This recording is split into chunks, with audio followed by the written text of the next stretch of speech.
पोखरा मेरो पोखरा, हा हा हा, पोखरा मेरो पोखरा। स्वर्गको टुक्रा धरतीमा झरे जस्तो छ पोखरा। पोखरा महानगरको प्रस्तुति कार्यक्रम हाम्रो पोखरा राम्रो पोखरा।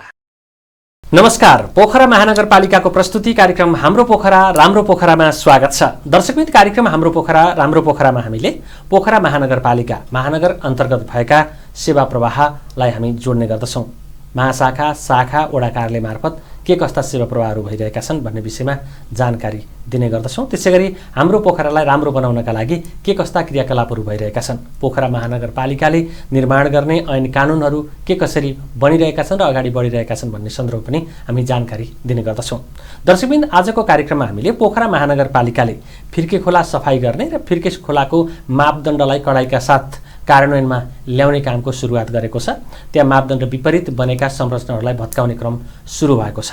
फिर्के खोला मात्रै होइन, अन्य खोला नालाको सम्बन्धमा पनि पोखरा महानगरपालिकाले मापदण्डलाई कडाइका साथ कार्यान्वयनमा लैजाने नीति लिएको छ। त्यसैगरी पोखरा महानगरपालिकाले फेवातालको सरसफाई अभियानलाई निरन्तरता दिइरहेको छ, जस अन्तर्गत यति बेला जलकुम्भी झार निकाल्ने काम भएको छ। त्यसैगरी पोखरा महानगरपालिकाका प्रमुख धनराज आचार्यले सिमसार क्षेत्रमा आवास प्रयोजनका लागि घर जग्गा किनबेच नगर्न आग्रह गर्नुभएको छ। त्यसरी किनबेच गरियो भने त्यो जोखिम स्वयं जसले किन्नुहुन्छ उहाँले लिनुपर्ने पनि उहाँले प्रष्ट रूपमा बताउनु भएको छ। दर्शकबिन, त्यसैगरी पोखरा महानगरपालिकाको 55औं कार्यपालिका बैठकले फेवाताल लगायत यहाँका ताल तलैयाहरूको मापदण्ड घटाउने काम गरेको थियो। त्यो मापदण्ड घटाउने पोखरा महानगरपालिकाको कार्यपालिकाको निर्णयलाई सर्वोच्च अदालतले उल्टाइदिएको छ। फेवातालको मापदण्ड 65 मिटर नै कायम गर्नु र 65 मिटरभित्र रहेका संरचनाहरू हटाउनु भनेर सर्वोच्च अदालतले आदेश दिएको छ। त्यो आदेशको अक्षरश कार्यान्वयन गर्ने महानगरपालिकाका प्रमुख धनराज आचार्यले प्रतिबद्धता जनाउनु भएको छ। पोखरा महानगरपालिकाले रोजगार केन्द्र नै स्थापना गरेर रोजगारी दिने आधार तयार पारेको छ। त्यो केन्द्र मार्फत के कस्ता कामहरू भइरहेका छन् भन्ने विषयमा आज हामी रोजगार केन्द्रका प्रमुख विष्णु प्रसाद दाहालसँग हामी कुराकानी गर्नेछौँ। कार्यक्रमको प्रारम्भ गरौँ। पोखरा महानगरपालिकाले फिर्के खोलाको मापदण्डलाई कायम राख्नका लागि त्यहाँ मापदण्ड विपरीत बनेका संरचनाहरूलाई हटाउने कामको सुरुवात गरेको छ र हटाउने क्रम निरन्तर रहेको छ। यस सन्दर्भको जानकारीबाट हाम्रो पोखरा राम्रो पोखरा। फिर्के खोलाको मापदण्ड विपरीत निर्माण गरिएको संरचनामा पोखरा महानगरपालिकाले डोजर चलाएको छ। पोखरा महानगरपालिका वडा नम्बर 4 र 18 को क्षेत्रमा पर्ने खण्डमा फिर्के खोलाको मापदण्ड विपरीत बनेका संरचनामा महानगरले डोजर चलाएको हो। सगरमाथा स्कुल र केही स्थानीयहरूले खोलाको मापदण्ड विपरीत संरचनाहरू निर्माण गरेपछि महानगरले त्यसलाई रोक्न समेत आग्रह गरेको थियो। महानगरको निर्देशनलाई अटेर गर्दै फिर्के खोलाको मापदण्ड विपरीत संरचना बनाइएपछि डोजर चलाइएको महानगरले जनाएको छ। सो क्षेत्रमा खोलाको मापदण्ड विपरीत ग्याबिन तार सहितको रिटेनिङ वाल निर्माण गरिएको थियो। महानगरले फिर्के खोला आसपासलाई पर्यटन गुणयोजनामा समावेश गरी फिर्के करिडोरको रूपमा विकास गर्ने र सौन्दर्यकरण गर्ने योजना बनाएको छ। त्यसकै सुरुवात स्वरूप अहिले खोला आसपासमा झाडी फडानी र सरसफाईको काम भइरहेको छ। फिर्के खोलाको मापदण्ड विपरीत निर्माण भएका सम्पूर्ण संरचनाहरू महानगरपालिकाले हटाउने योजना समेत बनाइरहेको छ। दर्शकबिन, पोखरा महानगरपालिकाले महानगरभित्र रहेका खोला नालाको संरक्षण गर्ने, सफाई गर्ने र मापदण्डलाई स्पष्ट रूपमा क्लियर गर्ने कामको सुरुवात गरेको छ र विगतदेखि नै मापदण्ड विपरीत बनेका संरचनाहरूलाई भत्काउने क्रम पनि चलिरहेको छ। यति बेला पोखरा महानगरपालिकाले फिर्के खोलामा मापदण्ड कायम गराउनका लागि मापदण्ड विपरीत बनेका संरचनाहरूलाई हटाउने काम गरेको छ। यस सन्दर्भको जानकारी हामीले प्रस्तुत गरिसकेका छौँ। दर्शकबिन, पोखरा महानगरपालिकाले फेवातालको सफाई अभियानलाई निरन्तरता दिएको छ। यति बेला जलकुम्भी झार नफैलियोस् र ताल कुरूप नहोस् भनेर जलकुम्भी झार निकाल्ने लगायतका क्रियाकलापहरू फेवातालमा भइरहेका छन्। त्यस सन्दर्भको जानकारी अबको क्रममा हामी प्रस्तुत गर्छौँ। हाम्रो पोखरा राम्रो पोखरा। पोखरा महानगरका प्रमुख धनराज आचार्यले फेवा सिरानको सिमसार क्षेत्रमा आवास प्रयोजनका लागि जग्गा खरिद बिक्री नगर्न आग्रह गर्नुभएको छ। उक्त क्षेत्रमा आवास निर्माण गर्न नदिने प्रश्न पार्दै प्रमुख आचार्यले यस्तो आग्रह गर्नुभएको हो। शनिबार बिहान जलकुम्भी सफाई कार्यक्रमलाई सम्बोधन गर्दै उहाँले सिमसार क्षेत्रमा माटो संरक्षण गर्ने खालका बोट बिरुवा र कृषि कर्म मात्र गर्न पाइने आचार्यले बताउनुभयो। यहाँ कुनै पनि हालतमा घडेरी बनाएर घर निर्माण गर्न दिने छैन, त्यसको लागि कसैले पनि लगानी नगर्नुहोला। उहाँले भन्नुभयो, यस क्षेत्रमा कुनै पनि हालतमा आवास निर्माण गर्न दिने छैन। मेयर आचार्यले जलकुम्भी झार निकाल्ने, फेवातालदेखि खोला नाला एवं सार्वजनिक स्थलको सरसफाईको लागि अभियान नै चलाइएकोमा उहाँले नागरिक समाज लगायत सबै सङ्घ संस्था र नगरवासीप्रति आभार प्रकट गर्नुभयो। पोखरा 18 ढल्केवर आसपास क्षेत्रमा फेवाताल संरक्षण अभियान अन्तर्गत पोखरा महानगरपालिका तथा नागरिक समाज कास्की र वातावरण संरक्षणका लागि महाअभियानले संयुक्त रूपमा जलकुम्भी निकाल्ने कार्यक्रम गरेको छ। उक्त कार्यक्रममा झण्डै 10 ट्रक जलकुम्भी निकालिएको नागरिक अभियन्ता रामबहादुर पौडेलले जानकारी दिनुभयो। नागरिक जागरण अभियान अन्तर्गत आफूहरूले यस्ता कार्यक्रमलाई निरन्तरता दिइरहने उहाँले बताउनुभयो। कार्यक्रममा कास्कीका प्रमुख जिल्ला अधिकारी वासुदेव घिमिरे, सहायक प्रमुख जिल्ला अधिकारी अनिल शाही, विभिन्न वडाका अध्यक्ष सहित जनप्रतिनिधि, 3वटै सुरक्षा अङ्गका प्रतिनिधि, पोखरा महानगरको टिम, खपौदी र भकुण्डेमा क्रियाशील सङ्घ संस्था सहितको सहभागिता रहेको थियो। दर्शकवृन्द, हामीले प्रस्तुत गऱ्यौँ फेवाताल सरसफाई अभियानदेखि लिएर फेवातालको सिरानतर्फ जुन दलदले जमिन रहेको छ, सिमसार क्षेत्र रहेको छ, त्यो क्षेत्रमा आवास निर्माण गर्न नपाइने पोखरा महानगरपालिकाका प्रमुख धनराज आचार्यको प्रस्तुति सम्बन्धी प्रस्तुति हामीले राखिसकेका छौँ। अबको क्रममा हामी राख्दैछौँ पोखरा महानगरपालिकाको 55औं कार्यपालिका बैठकले फेवातालको मापदण्ड घटाएर 30 मिटरमा झारेको थियो।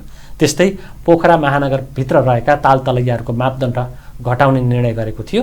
सो निर्णयलाई सर्वोच्च अदालतले उल्टाइदिएको छ। पूर्ववत अवस्थामै राख्नु अथवा सर्वोच्च अदालतले विगतमा दिएको आदेशलाई अनुरूप काम गर्नु भएर सर्वोच्च अदालतले निर्देशन दिएको छ। साथसाथै फेवातालको हकमा 65 मिटरभित्र रहेका जुन संरचनाहरू रहेका छन् ती संरचनाहरूलाई हटाउनु भनेर महानगरपालिकालाई निर्देशन गरेको छ, आदेश दिएको छ। त्यो आदेशको अक्षरशः कार्यान्वयन गर्ने पोखरा महानगरपालिकाका प्रमुख धनराज आचार्यले प्रतिबद्धता जनाउनु भएको छ। अबको क्रममा हामी सो प्रसङ्गलाई जोड्दैछौँ। हाम्रो पोखरा राम्रो पोखरा। पोखरा महानगरपालिकाका प्रमुख धनराज आचार्यले फेवातालको 65 मिटर नै मापदण्ड कायम गर्ने र पोखराका अन्य तालको मापदण्ड पनि पुरानै कायम गर्ने सर्वोच्च अदालतको आदेशको स्वागत गर्नुभएको छ। झट्ट हेर्दा पोखरा महानगरपालिकाको निर्णय विरुद्ध देखिए पनि आदेशले ताल संरक्षणमा एउटा महत्त्वपूर्ण नजिर स्थापना गरेको आचार्यले बताउनुभयो। फेवाताल र यससँग जोडिएका सर्वोच्च अदालतका सबै आदेशलाई अक्षरश पालना गर्ने उहाँले प्रतिबद्धता जनाउनु भएको छ। प्रमुख आचार्यले सर्वोच्च अदालतको आदेश कार्यान्वयन गर्न अब कुनै बाधा अवरोध नरहने समेत प्रश्न पार्नुभयो। अन्तिम रूपमा आदेश आएको छ। अब त्यसको अहिले हामीले हिजो सार्वजनिक मिडियामा हिजो सुन्यौँ र लिखित रूपमा अब आइसके पछाडि पूर्णपाठ आउनु त अलिक समय लाग्छ होला, तर लिखित रूपमा आइसकेपछि त्यसको चाहिँ हामीले पूर्णपाठ आएपछि मुआवजा आदिको कुराहरू के कसरी भन्ने विषयहरू पनि त्यसमा उल्लेख भएको हुनुपर्छ। त्यो क्षेत्रमा रहेको जसको पनि सम्पत्तिको अधिकार छ त्यसका बारेमा हामी सम्मान गर्छौँ र राज्यले उचित खालको क्षतिपूर्तिको व्यवस्था पनि गर्ने नै छ र हामीले र हाम्रो दायित्व भनेको चाहिँ त्यहाँ बनेका अनधिकृत तरिकाले बनेका अनुमति नलिकन बनेका जति पनि संरचनाहरू छन् त्यसलाई चाहिँ हटाउनुपर्छ र त्यसका लागि चाहिँ हामी आदेश आएपछि सम्बन्धित सबैसँग राय सल्लाह परामर्श गरिकन यसलाई चाहिँ हामी खाली गर्छौँ, हटाउँछौँ। त्यो हाम्रो चाहिँ गर्नै पर्ने कामभित्र छ र यसमा हामी दृढ छौँ। ताल किनारको 65 मिटर मापदण्डको छिट्टै रेखाङ्कन गर्ने प्रक्रिया अगाडि बढाउँदै त्यसभित्रका संरचना हटाउने काम गरिनेछ। पोखरावासीको साथ र भरोसालाई आत्मसात गर्दै सर्वोच्च अदालतको आदेशलाई पूर्ण रूपमा कार्यान्वयन हुने आचार्यले विश्वास व्यक्त गर्नुभयो। न्यायाधीश कुमार रेग्मी र हरि फुयालको संयुक्त इजलासले सर्वोच्च अदालतले 16 वैशाख 2075 मा गरेको फैसलालाई नै आधार मानेर फेवातालको मापदण्ड 65 मिटर नै कायम गर्न र अन्य तालको हकमा पनि पुरानै मापदण्ड कायम गर्ने फैसला गरेको हो। साथै सोमबार नै न्यायाधीश द्वय रेग्मी र फुयालको संयुक्त इजलासले फेवातालको 65 मिटर मापदण्डभित्र रहेका सबै कम्पनी व्यवसाय वा संरचनालाई अवैध ठहर गरेको छ। पोखरा महानगरपालिकासहित सरोकारवालालाई सर्वोच्च अदालतले दिएको निर्देशनको अक्षरशः पालना गर्ने प्रतिबद्धता पोखरा महानगरपालिकाका प्रमुख धनराज आचार्यले गर्नुभएको छ। यस सन्दर्भको जानकारी हामीले प्रस्तुत गरिसकेका छौँ। त्यसैगरी पोखरा महानगरपालिकाका विभिन्न वडाहरूमा यति बेला सार्वजनिक सुनवाई लगायतका क्रियाकलापहरू भइरहेका छन्। कम्पोस्ट मल बनाउने लगायतका क्रियाकलापहरू पनि भएका छन्। यी क्रियाकलाप सन्दर्भको जानकारी अबको क्रममा। हाम्रो पोखरा राम्रो पोखरा। पोखरा महानगरपालिका 12 कार्यालयको सेवा प्रवाह र विकास निर्माणको सन्दर्भमा सार्वजनिक सुनवाई सम्पन्न भएको छ।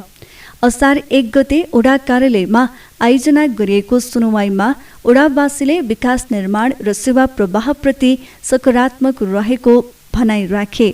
सहभागीले विकास निर्माणसँगै मानवीय तथा सामाजिक विकासमा जोड दिनुपर्ने सुझाव दिएका छन्।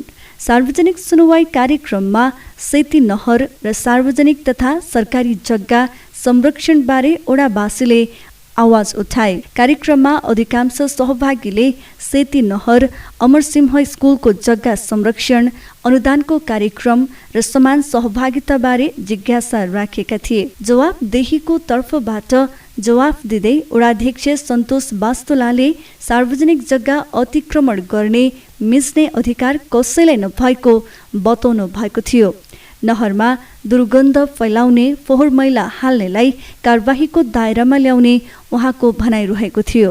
देशकै उत्कृष्ट र नमुना विद्यालयमा पढ्ने अमरसिंह र शीतलादेवी माविलाई स्मार्ट विद्यालयको रूपमा विकास गर्न ओडाले आगामी बजेटमा प्राथमिकतामा राख्ने वास्तोलाले बताउनुभयो। वडा सचिव महेश्वर अर्यालले पोखरा 12 मा मात्र चालु आर्थिक वर्षमा करिब 9 करोड रुपैयाँको कार्यक्रम कार्यान्वयन भइरहेको जानकारी दिनुभयो।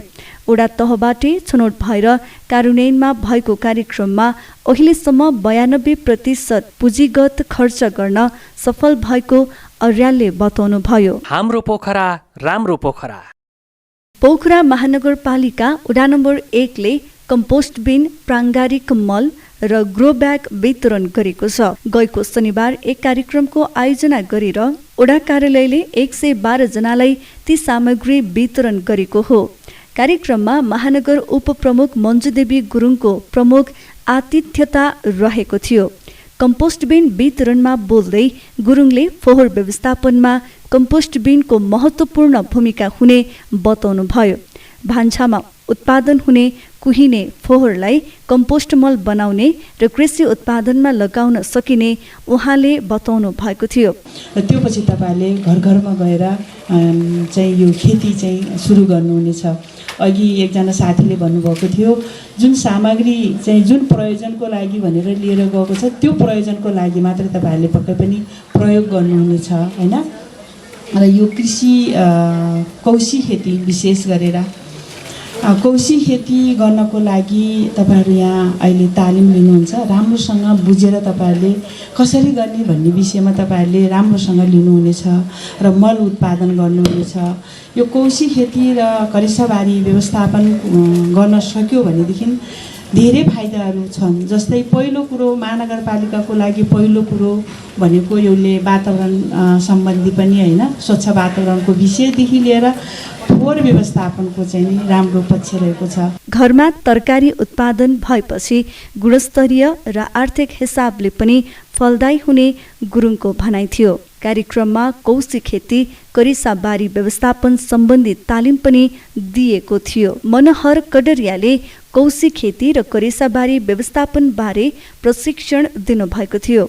बजारमा आउने विषादीयुक्त तरकारीको प्रयोगले मानव स्वास्थ्यमा पारेको समस्यालाई न्यूनीकरण गर्न पनि कौशी खेती प्रभावकारी हुने कडरियाले बताउनुभयो। कमसेकम आफूलाई चाहिने मुख्य चिजहरू विशेष गरेर सागमा हैन, अब सिमीहरूमा, घिराउला करेला जस्ता लहरे बालीहरूमा हामी आत्मनिर्भर हुन सक्यौँ भने पनि कमसेकम त्यतापट्टिको पैसा पनि जोगिन्छ, हाम्रो स्वास्थ्य पनि जोगिन्छ। तपाईँ हामी यो पृथ्वीमा आइसकेपछि सबैको साझा उद्देश्य के हुन्छ भने स्वस्थपूर्वक कसरी लामो समयसम्म बाँच्ने। त्यसको एउटै आधार के हो भने हामीले खाने खानपान कस्तो खायौँ हिजो कस्तो खायौँ आज त्यसको असर देखिन्छ।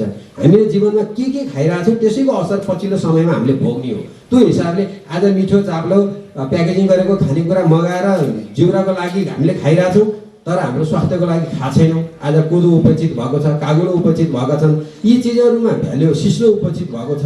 यो प्योर गाउँलेले उत्पादन गर्छन्। हाम्रा पैसा उत्पादकको सहरको पैसा हाम्रै गाउँमा पठाउने काम चाहिँ हामीले गर्नु। कौशी खेतीबाट बिहान बेलुकाको तरकारीको आवश्यकता पूरा गर्न सकिने उहाँले बताउनुभयो। ओडाध्यक्ष सहारा प्रधानले ओडामा कृषि योग्य भूमि नभएकाले ओडावासीलाई कौशी खेतीमा लाग्न प्रेरित गरिएको बताउनुभयो। दर्शकबिन, विभिन्न ओडामा सार्वजनिक सुनवाई लगायतका गतिविधिहरू भइरहेका छन्। यी सन्दर्भको जानकारी हामीले प्रस्तुत गरिसकेका छौँ। अबको क्रममा हामी प्रस्तुत गर्दैछौँ पोखरा महानगरपालिकाले रोजगारी सिर्जना गर्न, रोजगारीको अवस्था बुझ्न र त्यसलाई अगाडि बढाउनका लागि रोजगार सेवा केन्द्र स्थापना गरेको छ। सो सेवा केन्द्रले कसरी काम गरिरहेको छ भन्ने सन्दर्भमा अब हामी कुराकानी गर्दैछौँ। सो केन्द्रका प्रमुख विष्णु प्रसाद दाहाल हामीसँग स्टुडियोमा हुनुहुन्छ। हाम्रो पोखरा राम्रो पोखरा, स्वागत छ यहाँलाई। हार्दिक धन्यवाद सर, यहाँहरूको टेलिभिजनमा यो आमन्त्रणका लागि। अब पोखरा महानगरपालिकाले रोजगार प्रवर्धन गर्ने होइन, रोजगारी सिर्जना गर्ने, बेरोजगार युवाहरूको तथ्याङ्क लिने पनि लगायतका विभिन्न कामहरू गर्ने प्रयोजनका लागि रोजगार केन्द्र स्थापना गर्यो र त्यसको प्रमुख तपाईँहरू काम गरिरहनु भएको छ। हजुर, खास यो केन्द्र के हो र यसले के गर्छ, यहीँबाट सुरु गरौँ। यो रोजगार सेवा केन्द्र हाम्रो 2075 सालमा जुन संविधान लागू भइसके पछाडिको 72 सालको संविधान लागू भइसके पछाडि संविधानमै तपाईँको रोजगारीको हक, धारा 33 रोजगारीको हक चाहिँ राखिएको र त्यसमा चाहिँ हरेक प्रत्येक नागरिकले चाहिँ आफ्नो सिप, क्षमता, दक्षता अनुसारको रोजगारी प्राप्त गर्ने हक हुनेछ भन्ने उल्लेख गरिएको र त्यसमा पनि फेरि स्थानीय तहको हक अधिकार अन्तर्गत तपाईँको अनुसूचीमै बेरोजगारको तथ्याङ्क सङ्कलन गर्ने र बेरोजगारीहरूको व्यवस्थापन गर्ने जिम्मा पनि स्थानीय तहलाई भएको हुनाले त्यही अवधारणा अनुरूप यो रोजगार सेवा केन्द्रको स्थापना भएको हो। र रोजगार सेवा केन्द्र स्थापना भइसके पछाडि सुरुका दिनहरूमा यो रोजगार सेवा केन्द्रले यो श्रमिक बेरोजगारहरूको सूचना, उहाँहरूको विवरण सङ्कलन गर्ने र तिनीहरूलाई एउटा सिस्टममा सूचीकृत गराउने र उनीहरूलाई चाहिँ पूर्वाधारका अब सामुदायिक योजनाहरू, सरसफाइ होइन, तपाईँको कृषि, वन, पर्यटन लगायतका क्षेत्रहरूमा काम गर्ने भन्ने खालको एउटा कार्यविधि, कामका लागि पारिश्रमिक भन्ने एउटा कार्यविधिमा आधारित रहेर काम गर्न सुरुवात गरेको हो। यसको अब बिस्तारै बढ्दै जाँदाखेरि हाम्रो यसलाई वर्ल्ड ब्याङ्कबाट पनि केही सहायताहरू प्राप्त भएको छ। वर्ल्ड ब्याङ्कबाट युवा रूपान्तरको लागि पहल आयोजना भनेर केही रकमहरू थप भएर यसमा चाहिँ सूचीकृत बेरोजगारहरूलाई रोजगारी दिने एउटा आधार तय भएको छ। विशेषतः यसमा कस्तो छ भन्नुहुन्छ भने रोजगार सेवा केन्द्र भन्ने बित्तिकै सबैले एउटा समस्याको हल हुने केन्द्रको रूपमा पनि बुझ्नु भएको छ। यो बेरोजगार छु भने तपाईँसँग सम्पर्क गर्यो भने रोजगारी पाउँछु कि भन्ने एउटा आशा चाहिँ पहिला सुरुवाती दिनहरूमा त्यस्तो पनि भयो। हाम्रो शैक्षिक बेरोजगारहरूले पनि धेरै फर्महरू भर्नुभयो, तर रोजगारी सिर्जना भन्ने कुरा चाहिँ बेरोजगार सङ्कलन गरेर मात्रै रोजगार सिर्जना हुने त होइन। अब त्यसको लागि त माग पनि हुनु पऱ्यो। हाम्रो त अहिले आपूर्ति मात्र भइरहेछ, माग चाहिँ कम भएको कारणले नै यो समस्या आएको हो। अलिकति अब हाम्रो रोजगार व्यवस्थापनमा समस्या चाहिँ के भइरहेछ भन्नुहुन्छ भन्दा रोजगारदाताले चाहिँ आफूले चाहे जस्तो चाहिँ श्रमिक अथवा आफ्नो इम्प्लोइ पाइरहेको छैन। फेरि हाम्रो चाहिँ बेरोजगारहरूले चाहिँ रोजगारी पाउनु भएको छैन। यो किन यस्तो भइरहेछ भन्दाखेरि जसलाई जस्तो आवश्यक हो त्यो अनुसारको दक्षताको व्यक्तित्व अथवा त्यो खालको चाहिँ सिप जनशक्ति प्राप्त नभएको कारणले यो समस्या भइरहेको छ। यो ग्यापलाई न्यूनीकरण गर्न चाहिँ रोजगार सेवा केन्द्रको भूमिका रहने हो। यो कसरी चाहिँ न्यूनीकरण गर्दै हुनुहुन्छ? अब त्यसलाई चाहिँ हामी चाहिँ रोजगारदाताहरूको डाटा पनि हामी सङ्कलन गर्छौँ। हामीसँग अहिले एउटा जुन सिस्टम छ त्यो सिस्टम चाहिँ डेभलपिङ अवस्थामा छ। त्यो हाम्रो अहिले EMIS भनेको बेरोजगार व्यवस्थापन छ।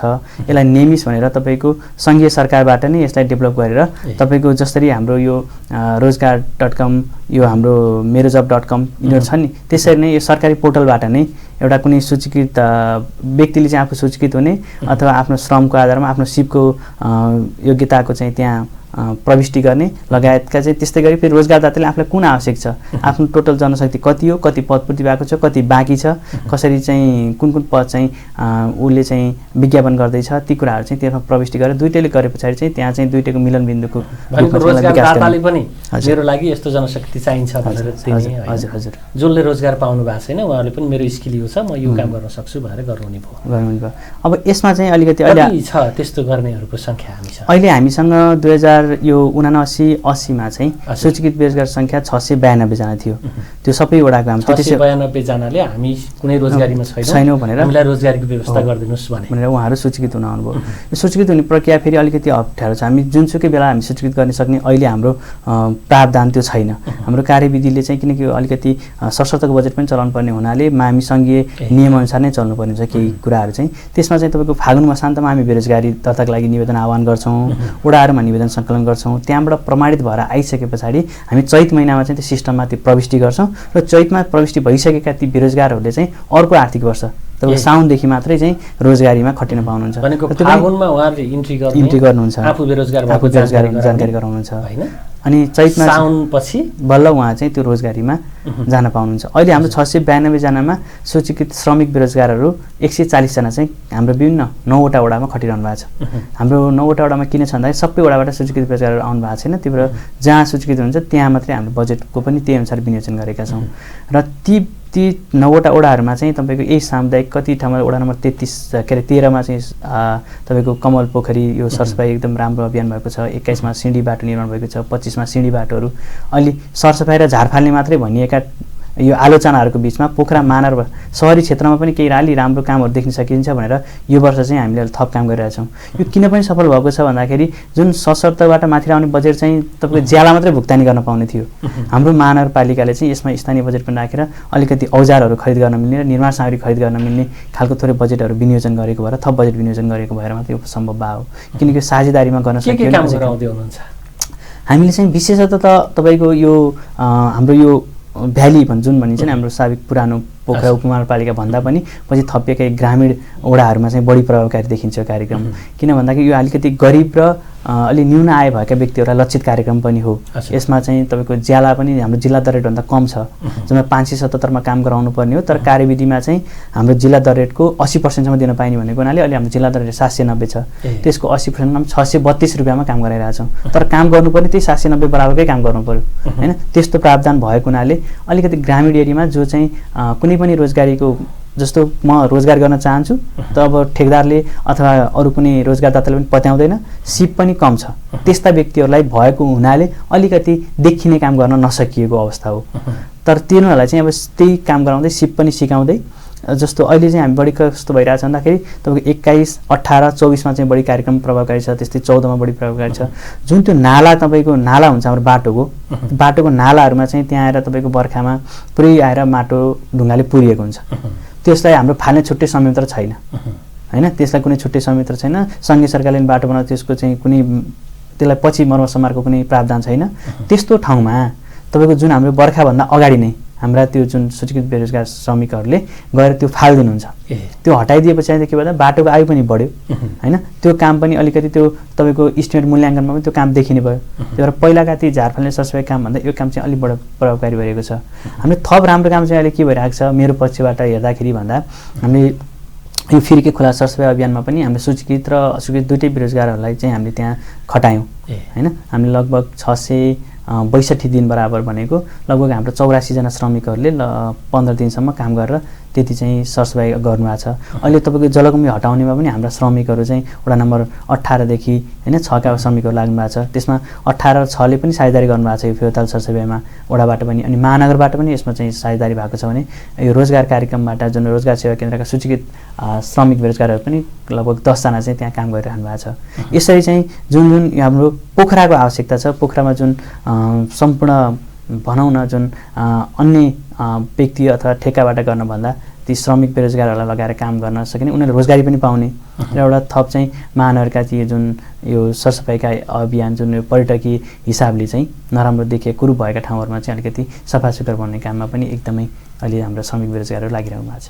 अब त्यो म बेरोजगार छु त्यसो हुँदाखेरि मैले महानगरपालिका अथवा भनौँ न वडा संयन्त्रहरूमा मैले निवेदन दिएँ भने सानै भए पनि रोजगारी पाउँछु भन्ने जानकारी पनि नहुन सक्छ। त्यो प्रभावकारी रूपमा जो बेरोजगार हुनुहुन्छ उहाँहरूलाई जानकारी दिनका लागि यहाँहरूले के गर्नुभएको छ? अहिले चाहिँ अलि यो संयन्त्रले महानगर ठुलो पनि अनि अलिकति यो रोजगार सेवा केन्द्रको बारेमा जानकारी पनि कम भएर होला हामीसँग रोजगारदाता त्यति धेरैहरू आइसक्नु भएको छैन। हामीले कतिपय आह्वान पनि गरेका छौँ। हामीले अलिकति त्यो मेला अथवा त्यो खालको उहाँहरूलाई पनि ल्याउन नसकेको अवस्था पनि हो अलिकति। र किनकि महानगरमा चाहिँ अलिक पर्यटनको धेरै सम्भावना पनि छ। होटल व्यवसायहरू हाम्रो यो चाहिँ ट्रेकिङ व्यवसायहरू यो धेरै हुनाले रोजगारीको अवसरहरू हुँदाहुँदै पनि हाम्रो महानगरमा चाहिँ अलिकति त्यो समन्वय गर्न अलिकति हामी प्रयासरत छौँ। त्यसमा हामी रोजगार मेला पनि गर्ने भनेर एउटा कार्यक्रमहरू तय गरिरहेका छौँ। त्यसले गर्दाखेरि कस्ता कस्ता चाहिँ रोजगारहरू सिर्जना गऱ्यो भने ती व्यक्तिहरूले रोजगारी पाउने अवस्था रहन्छ भन्ने कुरा हो। हजुरले भने जस्तो शैक्षिक बेरोजगारको केसमा चाहिँ हामीले के गर्न सक्छौँ त भन्दाखेरि सूचीकृत हुने प्रक्रिया उही नै हो। हामी फागुन मसान्त बाहेक अरू बेला हामी लिन सक्दैनौँ, चैत बाहेक इन्ट्री गर्न सक्दैनौँ। तर यसलाई हामी चेन्ज गर्नुपर्छ भनेर हाम्रो सुझाव अनुसार सिस्टम चेन्ज पनि हुँदैछ भन्ने छ। किन भन्दाखेरि बेरोजगार त तपाईँको आज सूचीकृत भएको बेरोजगार भोलि विदेश जाला, बाहिर जाला, के होला, पछि सरे सर्ला, त्यसलाई त आजको भोलि नै त्यो एकदम गरिब भएर होइन उसले चाहिँ रोजगारीको आशा सूचीकृत भइहाल्यो। त्यसो हुँदाखेरि मैले अन्त काम गर्दिनँ भन्ने त भएन। कहीँ बाहिर अवसर पाउनुको त स्वाभाविक उहाँ जानुहुन्छ तर नयाँ बेरोजगार आउँछ उसले चाहिँ त्यो सूचीकृत नभएको कारणले काम गर्न पाउँदैन। अब अहिले हाम्रो त्यही समस्या भएर नै हामी के गर्यौँ भन्दाखेरि फिर्केला समितिमा महानगरको नि साझेदारी गरेर, किनकि हामी त्यो सशर्तको बजेटमा चाहिँ केही प्रावधानहरू रहेका हुन्छन् र यताबाट पनि साझेदारी गरेर त्यो काम त्यसरी काम गर्न पाउँदा हामीले सूचीकृत नभएका पनि तर त्यस्ता सम्भावित बेरोजगारहरूलाई पनि समेटेका छौँ र उहाँहरूलाई अर्को वर्ष सूचीकृत हुनुहोस् है भनेर जानकारी पनि यही बेलामा गराएका छौँ। फिर्के र फेवाताल सफाइमा कति हाम्रो सूचीकृत बेरोजगारहरू फिर्के सरसफाइमा हाम्रो वडा नम्बर 18बाट 26 जना खटिनु भएको थियो। त्यो बाहेकका अरू चाहिँ अब 84 जना मैले भने, अब 84 लगभग 58 जना जति हाम्रो अन्य महानगरका अन्य बेरोजगारहरूले काम गर्नुभएको छ। र त्यसरी चाहिँ गर्दाखेरि अलि फेरि फेवातालमा चाहिँ तपाईँको 10 जना श्रमिकहरू त्यसको भुक्तानी पनि हाम्रै कार्यक्रमबाट हुने र अन्य चाहिँ अलिकति जुन चाहिँ 70 जना खटिनु भएको छ अहिले फेवाताल सरसफाइमा। त्यसमा चाहिँ 50 जनाको 2 दिनको चाहिँ हाम्रो वडा नम्बर 6बाट, त्यसपछि बाँकी रहेको केही दिनको चाहिँ हाम्रो वडा नम्बर 18बाट अनि बाँकी चाहिँ 10 जना बाहेकको जुन थप दिन हुन्छ त्यो चाहिँ महानगरबाट हुने र रोजगार जस भने पनि महानगरकै बजेट हो तर विभिन्न शीर्षकबाट मिलाएर चाहिँ हामीले सबैको साझेदारी सबैको माहौलबाट चाहिँ हामीले कार्यक्रम अगाडि बढाइरहेका छौँ। अब खास गरी रोजगारी सिर्जना गर्ने सन्दर्भ होइन, आफैले महानगरले रोजगारी सिर्जना त गरिरहेको छैन होइन, उहाँहरूलाई माग्ने त्यसपछि कहाँ प्रयोग गर्न सकिन्छ त्यो अनुसार गर्ने भन्ने नै हो होइन। अलिकति मापदण्डको सन्दर्भको कुरा गरौँ न होइन। पोखरा भन्ने बित्तिकै रोजगारीका लागि भनौँ अथवा विभिन्न कारणले देशभरका मान्छेहरू यहाँ आउने हुन्छ, अधिकांश हाम्रो चाहिँ जिल्लाहरूबाट यहाँ आउँछन् होइन। म महानगरको नागरिक होइन, त्यसो हुँदाखेरि पाउँदिनँ, अथवा भनौँ न महानगरको नागरिक यो भूगोलमा बसेकै हुनुपर्ने हो अथवा बाहिरबाट आएकाहरूले पनि पाउने हो। यस्तो अब निश्चित रूपमा तपाईँको प्राथमिकता के आधारमा अब त्यो स्थानीय तहको प्राथमिकता भन्ने चाहिँ यो चाहिँ रहने नै हुन्छ। तर अब हामीसँग उपलब्धता नभएकामा अथवा भनौँ न वडाबाट सिफारिस भइरहेका अब अस्थायी रूपमा यहाँ केही समय बसोबास गरिरहेका होइन, जो चाहिँ यहीँ नै तपाईँको जन्म नै यहीँ भएको तर विविध कारणले पसेसरे नभएका त्यस्ता व्यक्तिहरूलाई पनि हामीले होइन अन्यत्रबाट पसेसरे आएका भनेर सूचीकृत गर्ने प्रावधान रहन्छ र त्यसरी चाहिँ प्राथमिकता पर्छ। तर अलिकति हाम्रो सिस्टमले नै स्थानीय तहलाई चाहिँ त्यो प्राथमिकरणमा चाहिँ बढी नम्बर स्थानीय तहलाई नै जाने गर्दछ। तर हामीसँग कहाँ अन्य पालिकाबाट आएका नगरवासी नै हुनुपर्छ भन्ने छैन।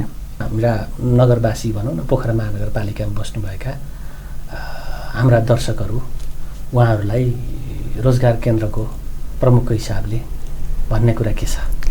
महानगरमा रोजगार सेवा केन्द्र स्थापना भएको छ। त्यहाँबाट चाहिँ वैदेशिक रोजगारीका लागि सहायतादेखि लिएर होइन सकभर त बाहिर जान नपरोस् होइन, त्यसमै रोजगारी सिर्जना तर बाहिर जाँदा सुरक्षित तरिकाले जानको लागि चाहिँ के परामर्श लिनुपर्छ हामीले जिल्ला प्रशासन कार्यालयमा हाम्रै महानगरकै एउटा जुन परियोजना छ सामी परियोजनामा केन्द्रबाट आएको त्यो सामी परियोजनाको एमआरसी भन्ने सहायता कक्ष छ। त्यो सहायता कक्षबाट पनि यहाँहरूले पासपोर्ट बनाउँदा अगाडि कस्तो कस्तो देशमा चाहिँ हाम्रो श्रम स्वीकृतिको लागि हाम्रो देशले चाहिँ लिगलाइज छ होइन, कहाँ कहाँ जानुपर्छ, कसरी चाहिँ कुनै रोजगारी आयो भने त्यो चाहिँ वास्तवमा नेपाल सरकारबाट स्वीकृत हो कि होइन, त्यहाँ जाँदाखेरि के जोखिमहरू छन् भन्ने कुराहरूदेखि लिएर धेरै कुरा त्यहाँबाट पनि जानकारी लिन सक्नुहुन्छ। र रोजगार सेवा केन्द्रमा चाहिँ यहाँहरू सूचीकृत सूचना यदि तपाईँ त्यो रोजगारीमा समावेश हुन चाहनुहुन्छ भने हाम्रो रोजगार सेवा केन्द्रको बारेमा थप जानकारी लिन पनि चाहनुहुन्छ भने चाहिँ हाम्रो रोजगार सेवा केन्द्र जुन 210 महानगरकै 210 नम्बर कोठामा रहेको छ। त्यहाँ आएर पनि थप जानकारी लिन सक्नुहुन्छ। र बेरोजगारदेखि लिएर हामीले अलिक व्यवसाय प्रवर्धन केन्द्र जुन हाम्रो महानगरको छ त्यसमा पनि हामी बेरोजगारलाई कसरी टाइअप गर्न सकिन्छ भनेर हामी चाहिँ 2वटा शाखाहरू समन्वयात्मक भूमिकामा पनि हामी अगाडि बढिरहेका छौँ होइन। स्वरोजगारको सञ्चालनदेखि लिएर होइन त्यहाँ विभिन्न सिपमूलक तालिमहरूमा चाहिँ कसरी समन्वय गर्न सकिन्छ। अथवा यसरी भनौँ कि जो रोजगारी सृजना गर्न सक्नुहुन्छ पाउनुहुन्छ आफै उद्यम बन्नतर्फ लाग्नुहोस्। कहीँ कतै रोजगारीको अवसर छैन भने फागुनभित्र हामी चाहिँ होइन यो न्यूनतम रोजगारीमा मेरो परिवार चाहिँ होइन भन्ने परिवारमा चाहिँ न्यूनतम रोजगारी र फेरि उत्पादनशील रोजगारी भन्ने छ। उत्पादनशील रोजगारीले चाहिँ तपाईँ फेरि परिवारको सम्पूर्ण सदस्यहरूलाई चाहिँ एउटा लालन पालनदेखि त्यो परिवारलाई पुर्याउन सक्ने खर्चको जो गर्ने रोजगारी भन्छ त्यो रोजगारी हामीले पुर्याउन सक्दैनौँ। न्यूनतम रोजगारीको कम्तीमा खाना नपाएर चाहिँ मर्नु पर्ने अवस्था आउँदैन होइन। खाना लाउनलाई चाहिँ सामान्य परिवार चलाउनलाई चाहिँ एउटा दाल भात होइन तरकारी खानालाई चाहिँ पुग्ने गरी 100 दिनको न्यूनतम 100 दिनको रोजगारी छ। त्यसमा चाहिँ हामीले आबद्धता गराएर काम गराउन सकिने अवस्था रहेको छ। त्यही जानकारी गराउँछ। यहाँलाई यो महत्त्वपूर्ण जानकारीको लागि धेरै धन्यवाद। धेरै धन्यवाद सर। हाम्रो पोखरा राम्रो पोखरा। दर्शकवृन्द हामीले कुराकानी गऱ्यौँ पोखरा महानगरपालिकाको रोजगार सेवा केन्द्र मार्फत के कस्ता कामहरू भइरहेका छन् भन्ने सन्दर्भमा सो केन्द्रका प्रमुख विष्णु प्रसाद दाहालसँग कुराकानी तपाईँले हेरिसक्नु भएको छ। यसका साथसाथै आजको लागि निर्धारित समय भने सकिएको छ। यतिन्जेलसम्म हामीलाई हेरिदिनु भयो तपाईँ सबै दर्शकप्रति विशेष आभार प्रकट गर्छु र हाम्रो सम्पूर्ण युनिटका साथ मलाई पनि आज्ञा दिनुहोस्। नमस्कार।